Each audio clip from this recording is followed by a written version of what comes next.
are getting going here, I guess, in a minute. My name's Sherry Engstrom, and I'm sort of a newcomer to the Kenosha Writers Guild, so this is a fun opportunity for me, and I will, I think with no further ado, except I would like to tell, we've got thanks coming at the end of the evening, but of course we must be very generous, right everybody, with our tips for the bartender, so that's one request that was made. So we're going to start tonight with a story by Viki Dumez. I understand that some of you know her well. She's done a lot of storytelling. She's founded the WGTD Radio Players. She's coordinator of Tell Me a Story, which is a new storytelling group in Antioch. She's an actor, a director, and annually takes on the character of none other than Mrs. Claus in Kenosha. So, Viki, are you ready? I am ready. Come on up.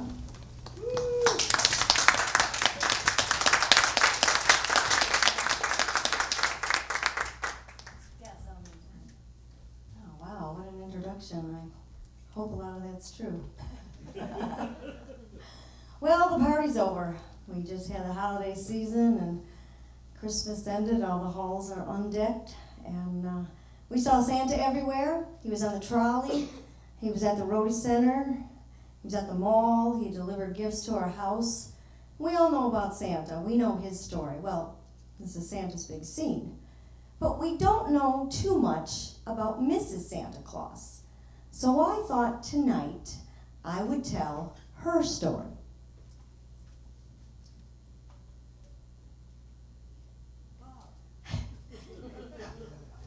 Long, long, long ago, when I was a young woman of about 18 years, I worked in my father's store. Now, my father's store was something of a department store. We sold everything from soup to nuts. We had a little bit of this, a little bit of that, and it was, as I said, something of a department store. Well, one day, in a snowy, windy, cold day in December, not unlike this one in January, a handsome young man came in wearing boots as black as coal. He had a twinkle in his blue eyes, and he had rosy red cheeks and a frozen cherry nose from the cold. He smiled at me with those twinkling blue eyes, and I have to admit, I was Twitter-pated. It was magical. Well, for me anyway. He took out his list, and he checked it twice, and he said, Johnny wants a pair of skates, Susie wants a dolly, Nellie wants a storybook, she thinks dolls are folly. Ho, ho, ho! He had a very unusual, appealing, and infectious laugh. Well, my heart sank. I thought, well, he's buying gifts for children, so they certainly must be his children. Then that list went on, and on, and on. And so I gathered up all the toys and books and dolls and things that he was asking for, and they made quite a large pile around the counter. And as I was tallying up the purchases, he told me he was impressed with my efficiency. Well, I blushed. I could feel my neck flush all the way up to my red hair. He told me his name was Nicholas. And he said, well, I'll just put all those in my bag. So he went outside and was back in a nonce and a half at the outset. He was rapid and quick. So he put everything in his pack, he threw it over his shoulder, and away he went. And what to my wondering eyes should appear but a sleigh pulled by 8 tiny reindeer. This was no ordinary man. Now, I didn't see Nicholas again until the new year had started. And then he came in, and he was buying a lot of raw materials. He was buying fabric and yarn and ribbons and needles and threads and pins, notions, and nails and wood and all sorts of interesting things. And in very large quantities, I might add. And then a couple weeks later, he'd be back for a similar order. And this went on for a while. And finally, I screwed my courage to the sticking place, and I asked him, "What in the world are you doing with all these things that you're buying?" Well, each time he came in, I baked him cookies and served him hot chocolate to get him talking to me longer. Now, he loved my cookies. He told me they were the best he'd ever tasted. Well, of course, then the challenge was on. I had to outdo myself every time he came in. So I asked him what in the world he was doing with all these. Well, that's when he told me that he had a workshop and that he and his staff made toys that he delivered to good little boys and girls at Christmas time. Last year, he told me that his helpers were ill with the flu, and that's why he needed to come to my father's shop to buy the toys. Well, and then he went out the door, and what to my wondering eyes should appear but a sleigh with 8 tiny reindeer. As I said, this was no ordinary man. So I often thought about his kindness and his generosity and his giving spirit, especially at Christmas time, the true meaning of Christmas. And I also thought of his twinkling blue eyes and his rosy red cheeks and his frozen cherry nose. And I decided that I was going to make him a gift. I was going to make him a winter suit that would keep him warm when he was out and about at night. So I selected the warmest fabric we had in the store. And I made a suit for him, and I lined it with white fur, and I put collar and cuffs, and I found the perfect black belt to go with those coal black boots. I even made a matching stocking cap with fur. That was the style in those days. And I was bursting at the seams. My mother and father had given me permission to invite him to our Christmas Eve dinner, and I was going to give him the gift on Christmas Eve. Next time he came in, I eagerly awaited, and I was so excited. And I invited him over for Christmas Eve dinner, and he said no. Well, I was crestfallen. And I said, well, I thought our relationship was going on nicely, and I thought maybe we were moving to a deeper level, and I really wanted you to come over and meet the family. And he said, well, our relationship is getting deeper, and we are moving on to a different level. But before we do that, I'd like to take you on a sleigh ride with me on Christmas Eve. So when Nick came over on Christmas Eve, it was a cold and snowy night, and we sat by the fire watching the chestnuts pop, pop, pop, pop. And we had homemade fruitcake and tea with lemon, and my parents were there, and I insisted that he open my Christmas gift before we went out on the sleigh ride. And he opened it up and he said, ho, ho, ho. This is a fine gift. And he said, I shall wear it tonight. This is just what I need for the cold and blowing weather. And he tried it on, and miraculously, it fit perfectly. So he said, come on, it's lovely weather for a sleigh ride together with you. He whisked me away to his sleigh. On Dasher, on Dancer, on Prancer and Vixen, on Comet, on Cupid, on Donner and Blitzen. We got into the sleigh, and that team pulled that sleigh like no team had before, more rapid than eagles. And we went off in the sleigh, dashing through the snow, sleigh bells ting, ting, tingling. And Nick handed me the list, and I checked it twice, and we delivered the gifts to the boys and girls who were nice. Now, at the end of the night, Nick was all covered in ashes and soot. You see, he had actually gone down chimneys to deliver those gifts. The last gift of all was a very small box, and it was for me. And it was an engagement ring along with a marriage proposal. And as my name is Mrs. Santa Claus, you know that I said yes. It was a magical night. And I heard him exclaim as he drove out of sight, Happy Christmas to all, and to all a good night.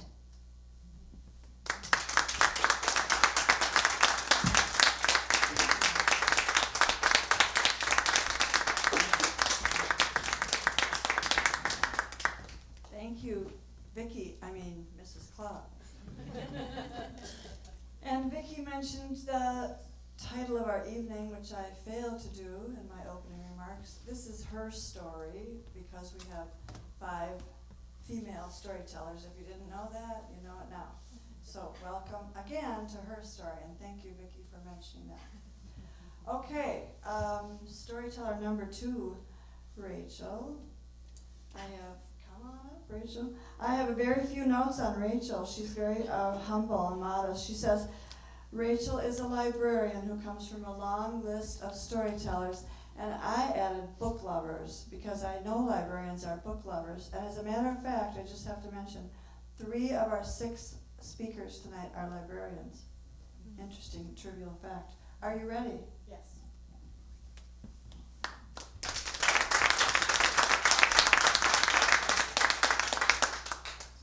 Thank you. So I want to start off by saying I believe. Believe in magic. I believe in fairies. And I especially believe in the Tooth Fairy. You see, my mother wanted to make sure that her daughters believed in magic more than anything. She wanted us to believe in the things that we couldn't see, those that were just beyond our reach, to have faith in what we couldn't touch. And so I could only imagine the chagrin she must have felt when my older sister Beth, upon losing her very first tooth, marched up to our front porch and said, you know, I already know how this works, so you can just go ahead and hand over the money right now. Yep, and my mom can owe all of that to our next door neighbor, Brandy Green, who also taught my sister a lot of colorful 4- and 5-letter words that when you combine them created a lot of palpitations for our grandmother. So I have no idea what transpired between my mom and sister, but when I came along 4.5 years younger, I believed in the Tooth Fairy. So when I lost my first tooth, I was excited. I couldn't wait to put it under my pillow.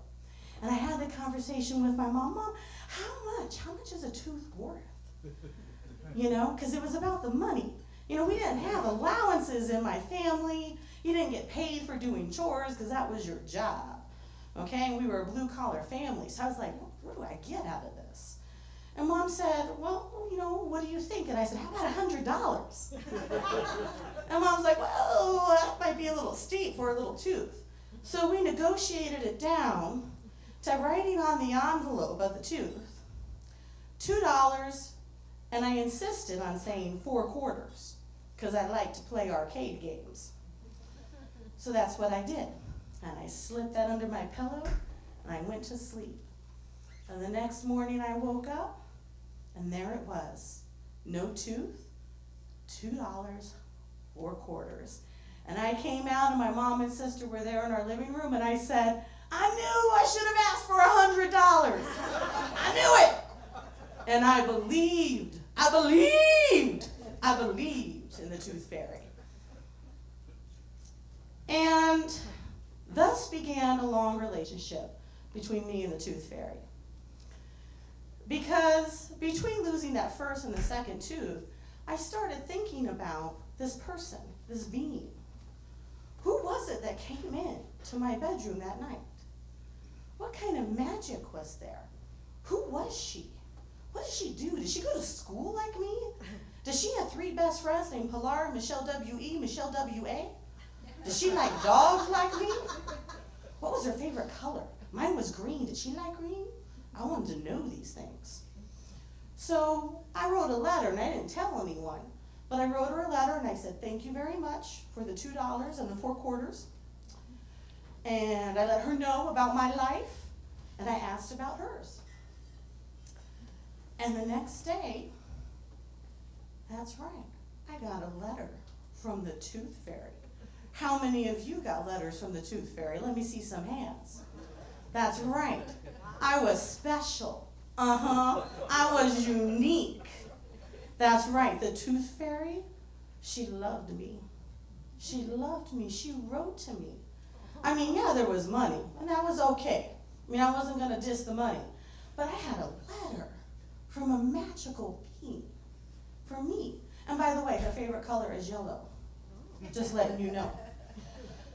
And she told me how she had tooth fairy school and how she had the tooth fairies as friends. And Santa Claus, where are you at, Mrs. Claus?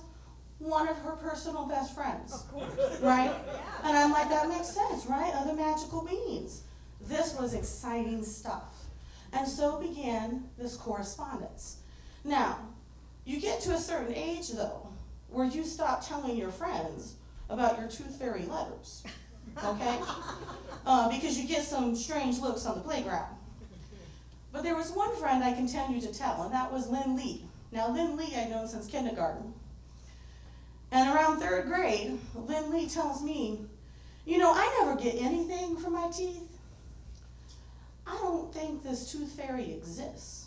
You don't think the tooth fairy exists? She exists. I got letters to prove that she exists. And she goes, well, then how do you explain me not getting money? I don't know. In my mind, I'm thinking, you suck. I don't know. I have no idea. I don't get it. So I said, all right, next time I lose a tooth, because that's the only time I can write her, I'll ask. So I did. I said, dear Miss Tooth Fairy, you know, you got to be proper.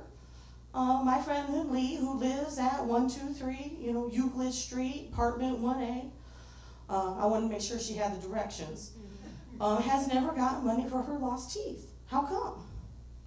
And she's saying you don't exist. Like, so help me out here. And so the Tooth Fairy explained, well, you have to not just want the money. You have to not just believe in the Tooth Fairy. You have to believe in magic. You have to believe in something bigger than you. So let Lynn know that. And just so you know, she's not one of mine. So that's another Tooth Fairy. Oh, okay. So the next day at school, I told Lynn, you have to believe in magic. You have to believe in something bigger than you. You can't just want this money, Lynn. Because I know Lynn wanted that money back. So Lynn said, okay, all right. So the next day she comes to school. She put all her teeth under her pillow. She comes to school and she said, I still didn't get any money. She goes, Tooth Fairy doesn't exist. And you know what I said? Well, I can't be your friend. That's right. And kiss those 4 years of friendship goodbye, because I'm not going to be your friend. Because I believe, but I was distressed.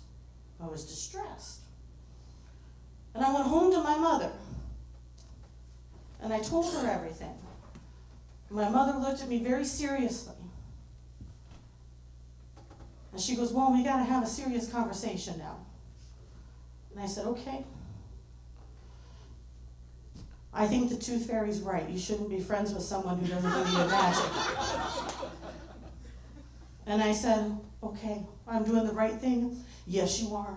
You're doing the right thing. And that was it. There goes that friendship. Sailed away. But Lynn had placed a seed of doubt in me. What if the Tooth Fairy doesn't exist? So, I read one too many Encyclopedia Browns as a child. So I decided to do my own little forensic gathering. So 4th grade year, I gave her one of my school pictures. Would you give me a picture of you? I'd love a picture of you to keep in my wallet. And she wrote back and said, well, human technology doesn't exist that can capture magic, but I drew a picture of myself for you. Oh, that makes sense. Okay. And then I thought, Santa. I could write to Santa. She said Santa was a friend. That's right, and she's told me some personal details about her life. So I didn't tell anyone that I bought some nice big candy canes for Santa. And when we went up to my grandparents up north, I brought everything up with me and I wrote a letter to Santa and I included clues in there that only Santa, if he knew the Tooth Fairy, could answer. And I was going to compare the handwriting. That's right, I was all over this. Next day, it's right after Christmas Eve, I checked, guess what? Different writing, tooth fairy, cursive, always wrote in pencil, slanting to the right, Santa, pen, printing, slanting to the left. Santa's a lefty. Tooth fairy writing, different people. And Santa confirmed things that only the tooth fairy and I knew. That's right, tooth fairy, real. And I had a letter from Santa. He's real too. That's right. So I was safe and secure in my belief. And so the years went on until the last tooth was lost, and I had to tuck away all my magic, all my letters, and my little Holly Hobby tin that held all of my money, you know, all $20 of it. And I put away my childish things. Fast forward, and I'm in high school. 14 years old. Spring semester, working on homework, sitting at the dining room table. My sister's there procrastinating as usual on something for college. And my mother's working on taxes. And all of a sudden, my sister breaks out laughing, and she looks at my mom and she goes, "You know what? This reminds me of all those nights we stayed up late, and you did those stupid tooth fairy letters for Rachel." And Mom starts laughing too. And they're both laughing like hyenas at the table. And they don't even notice that I'm quiet on the other side. Because you know what? I still believed until that moment. 14 in high school. And then they see my face. And they stop. And I look at my mom and I say, "That was you? You were the tooth fairy?" And before she can say anything, I get up and I leave and I go into my bedroom. And I'm crying, big, messy, mucus, tears. You know, the kind that's going to attract a partner in your life forever. And I'm sitting on my bed and I've pulled out my Holly Hobby tin and I'm looking, I'm holding my letters. And I'm thinking, how can all of this not be true? How can all that magic in my life be gone? And my mom is standing at the door. And I can kind of see her, you know, through all the snot and everything else. And I look at her and I say, "How could you? How could you do this to me? I thought I was special. I thought I meant something. I thought I was loved. I thought someone was watching over me and I told them all my secrets and what I wanted. I thought someone cared." And I see that she's holding in her hands all of my little letters to the tooth fairy. Aww. And she said, "Oh, baby, I did care. And I was watching over you all those years. And I loved you. And I cherished every single secret that you told me. I believe. I believe, I believe, I believe in the tooth fairy, my mother. I believe in the power of magic. I believe in that which we can't always see as just beyond our reach. And sometimes that magic can be the extraordinary, that thing which we call love. Thank you.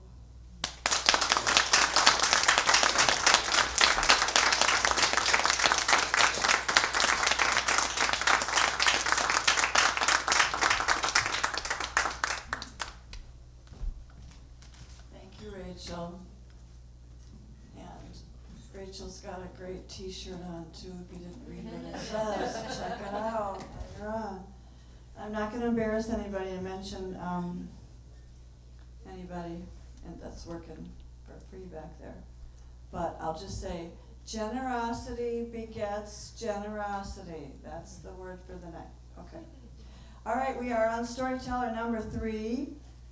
And that will be Carol Knudson, librarian number 2, actress, founder of Lakeside Players, member of Tales, that's T-A-L-E-S Storytelling Group, She tells stories to groups, clubs, area churches, and a lot of other groups. And one of her favorite things is spoonerisms. And if you're like me and you forgot what spoonerisms are and you have to look it up, I'm not going to tell you. If you need to know, you can ask Carol. Come on up, Carol.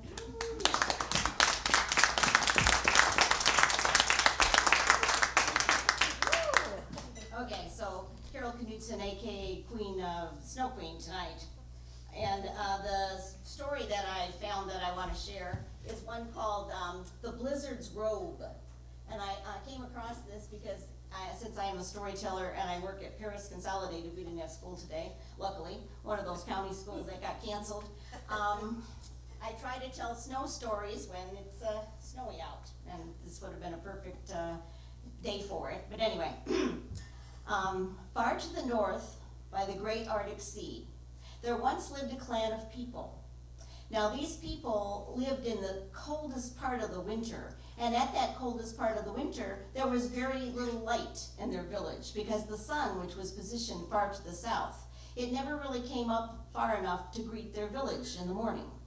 If it did manage to come up above the horizon, it was just for a little while, like a great whale rising to the surface of the sea for a quick breath of air. In the coldest time of the year, it was also the darkest time of the year, they were very afraid of their climate because at that time, the mighty blizzard could make his appearance with his icy snow and wind. And so they became known as the people who feared the winter night. And among these people, there lived a young girl, and her name was Tayun. And since this is a her story night, this is Tayun's story, basically. During the summer and the fall and the spring, when the other children were out fishing or playing, Tayun would stay in her yuranga, which is a type of dwelling place, next to the hearth where she could stay warm, and she would work on robes so that she could keep her people warm in the winter. And she made these robes with special designs. She made them off soft doe skin, as white as snow, some of them, or dark like the winter night, but they were embellished with very beautiful designs. And the leader of the people who feared the winter night said, "Tayun is the finest robe maker we have ever seen," and the people agreed. Well, one winter night, when the dark painted the wash across the land, mighty blizzard came to pay a visit the village. He whirled into the village, and all of the little yurangas were glistening, and they were dancing sort of in the firelight that was reflected from within by their hearth fires. But as this blizzard kind of sort of swirled around the camp, he sort of caused some of those fires to die down. And these people were trying to dream of the nice daylight the next day because they didn't like the dark. But one by one, some of their campfires started to die down. And just at that time, then the mighty blizzard rose up to his fullest height, and he came storming into the village, and he used his icy hands to knock over their yurangas and his golden breath, and it shook the very ground. And so people would say, "Oh, he has come to destroy us, quick, do something." And another one said, "Put more wood on your fire so you can scare him away."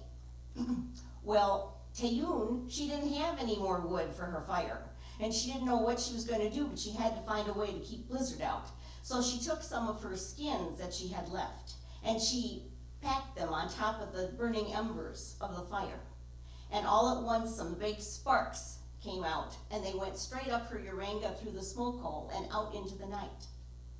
Well, just at that time, mighty blizzard happened to be coming over her yuranga, and those sparks went up and they caught his robe in several places, and they melted it, and he fell to earth in a shuddering woof, and then he was just a blackened piece of ice. And so the next morning, when the sun just barely pierced the horizon, people came out to see what had happened. And some people were glad to see that this had happened to him, and they said, "Now we don't have to fear him anymore. He can't bring his chilling cold into our village." And the leader said, "Yes, now we have one less thing to fear from winter night." And so the people started to disperse, except for Tayun. She walked up and she looked at that giant blizzard, and she felt sadness in her heart. And she had remembered that she feared him as much as she feared the winter night, but just look at his magnificent robe.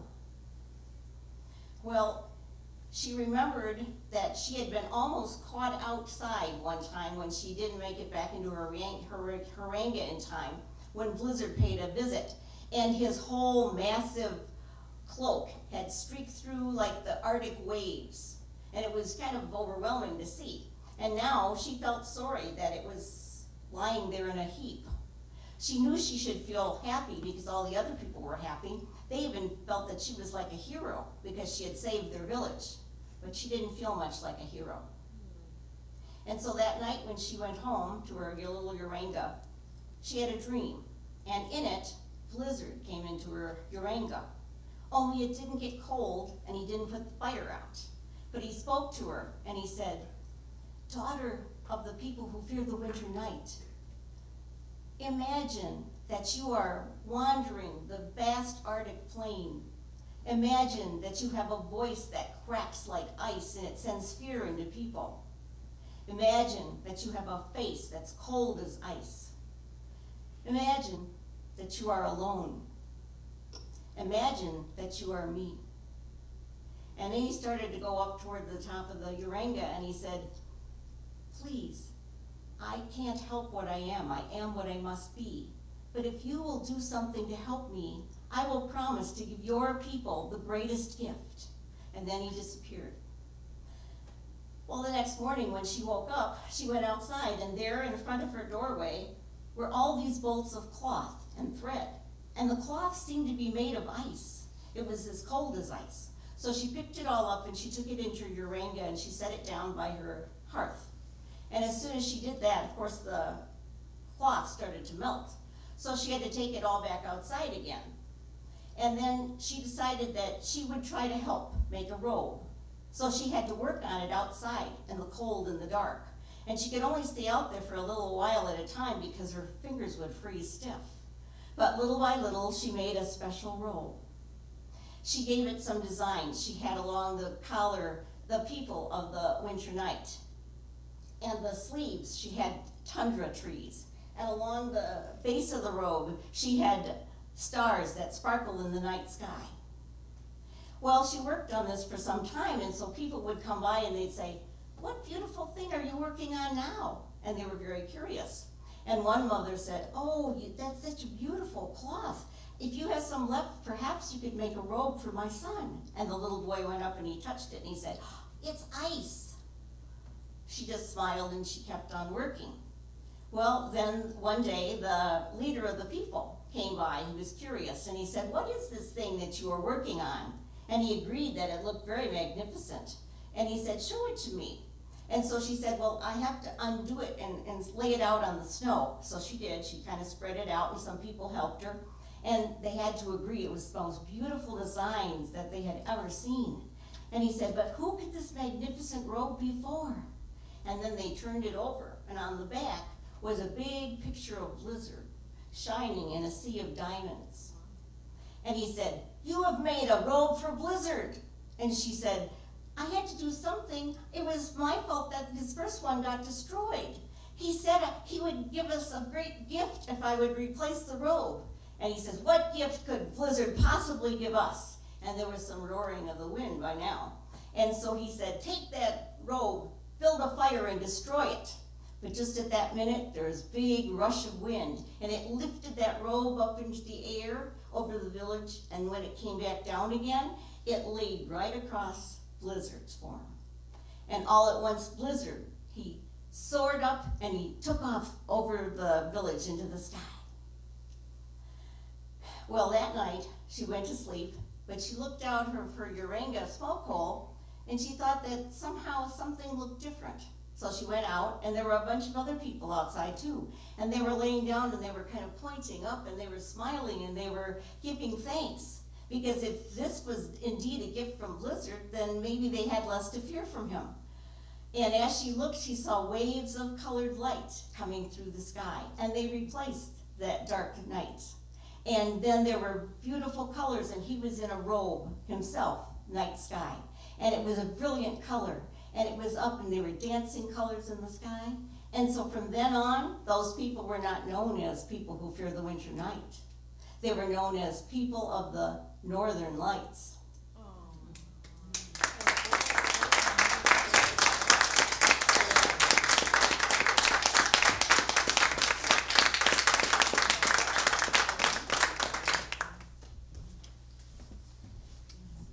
Thank you, Carol. Well, it's time for intermission, so I think we're going to keep it short, about 10 minutes. And we'll see you back in 10 minutes for our last three storytellers.